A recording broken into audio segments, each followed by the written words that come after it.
Hello, welcome to another video. It's been a while since I've done one of these, as you can probably tell by the length of my hair.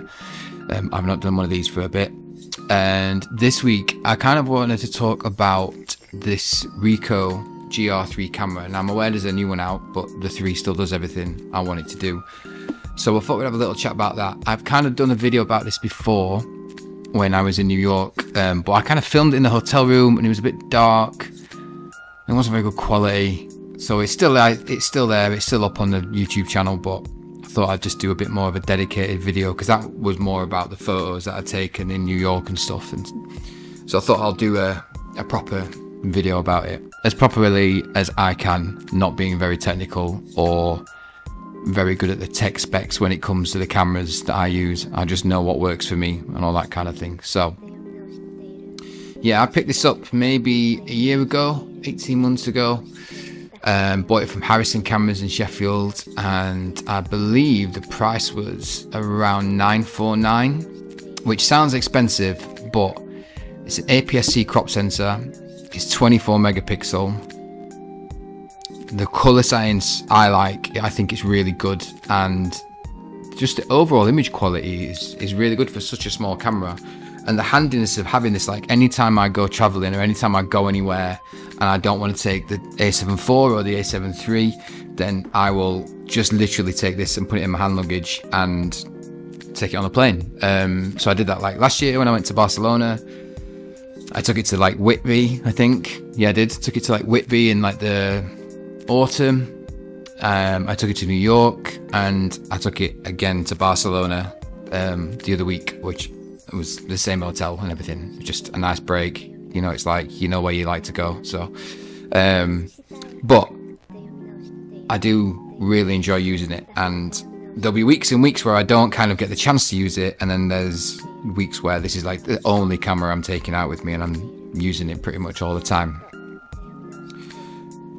It's kind of predominantly, I would use it for landscape, even though I shoot my landscapes in portrait for Instagram and for prints and things like that. There's the odd one that's actually shot in landscape, and I really do want to start doing more portraits with people for it, with it even, because you can get some cool shots with this and you can get a flash for it. I've got a Reflex Labs, one of those is on its way because they've just re-released this tiny little flash that goes onto the hot shoe. I don't think it's TTL or through the lens metering, but it's a great little flash. If you were going to use it like on a little lo-fi kind of portrait shoot, it would be really handy for that, to have that with you.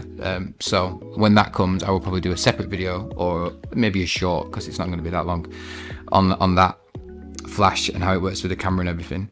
But yeah, I take it everywhere when I go traveling, and it's so easy to just put in your pocket. It's so easy to just like put in a coat pocket or your trouser pocket, or just literally put it on your wrist, you know, and just carry it around. And it's really easy to use. It's all like pretty much one hand. There's no worrying about focusing or anything like that. It's obviously, it's all autofocus and stuff. So a little button on the top to turn it on, and then 2 wheels front and back for your f-stop, so f2 all the way. I think you can go quite far up to like f16. ISO is pretty decent as well. If you have it on auto, it kind of does a good job of knowing what it should be at. I like to shoot everything in manual and then use this back switch is to change my shutter speed. The one little quirk I've kind of found with it, and this might be true in all cameras, but I don't know, is if I'm shooting in like really harsh sunlight at f2.8, it will go up to 1/2500th of a second.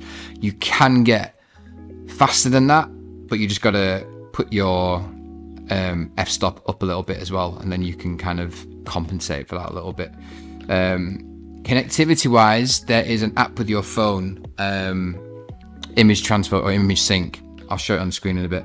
An image sync app that you literally connect straight to this with its own Wi-Fi, and you can pull the images off. You can pull either the JPEGs or you can pull the RAWs as well, and they save to your phone. You can just then import them into Lightroom. So really handy on the go if you have like I do and you use Lightroom Mobile. You can literally pull the image off, go into Lightroom on your phone, edit, put your presets on, or do all your changes you need to, and export it out and post it pretty quickly. There is another app that is very useful as well for this, because there's so much you can change in the way that the menu is laid out, and you know, the difference of image control and all that thing, you know, vivid, monotone, hard monotone, positive film, bleach bypass, all that kind of thing. There is an app called Ricoh Recipes where you can help kind of mimic a film look with it by just basically inputting the settings that it tells you to on the app, which is pretty useful. I have it on like a vivid one, and then I have a few presets I've made for this that kind of give it a bit of a filmic look and bring the blues out and bring the colours out and stuff as well. But it was a toss-up between this and the Fuji X100V.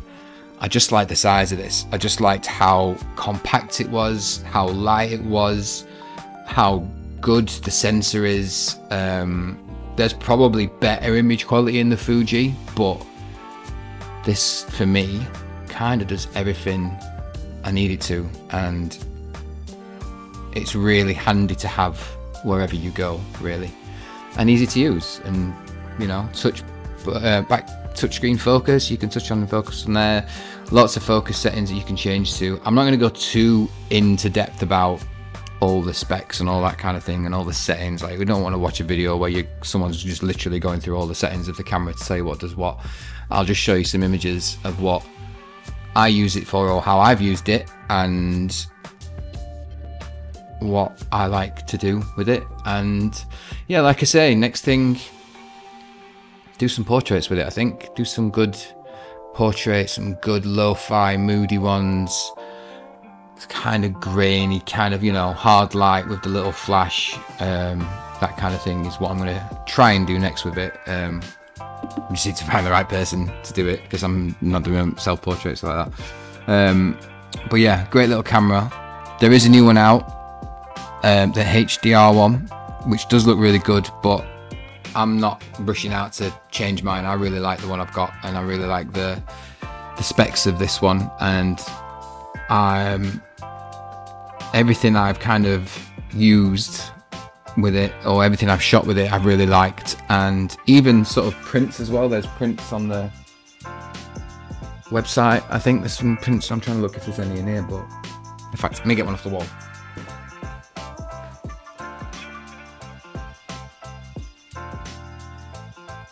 Alright, scrap that. I don't actually have any in the studio. They're all on the website. So maybe that's a nice little segue for you to go on the website and buy a print and have a look at a print.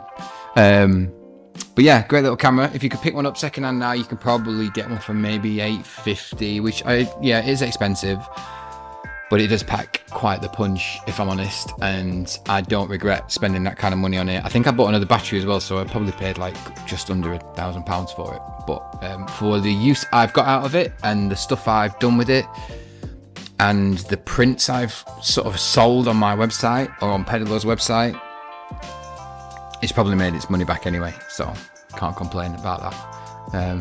But yeah, that's just a little quick overview on the Ricoh GR3, and I will put some images on the screen for you to look at and make your own mind up whether this is a camera that you'd like to get. I'm not sponsored by these or anything, I'm just saying, you know, I recommend it. So yeah, other than that, things are pretty busy, which is nice. Feeling better, which is nice. Things are moving forwards. Probably some big changes coming up in the next few months. I think started writing a plan of where I want to be and what I want to do and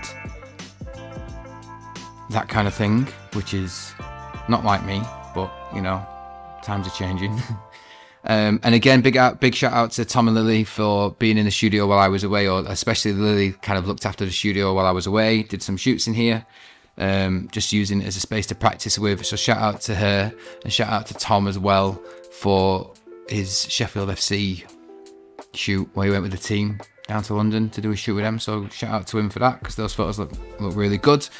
And yeah, keep being positive, keep pushing forwards, keep taking that time you need, keep looking after yourself, and we'll get where we need to be. And on that note, something just fell off the shelf. So, right. Bye.